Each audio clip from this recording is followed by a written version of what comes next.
এটা Purulia upper dam.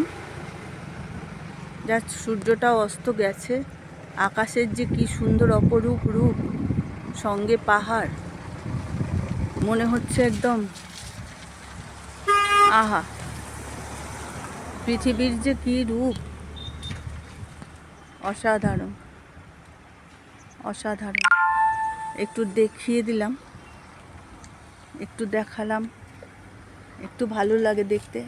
আর এই যে ড্যামটা যে কি লাগছে দেখতে, অসাধারণ, দারুণ।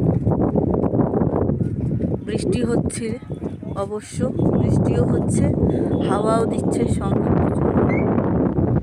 ঠিক আছে, tata, bye bye, tata, bye bye. আকাশের প্রচণ্ড ভার, আকাশ একেবারে অন্ধকার হয়ে আছে আকাশের। তাতেও আমরা এই যে দৃশ্যটা দেখলাম, এই যে দৃশ্যটা দেখলাম আকাশের, এটাই আমাদের পরম পাওয়া। ঠিক আছে, টাটা।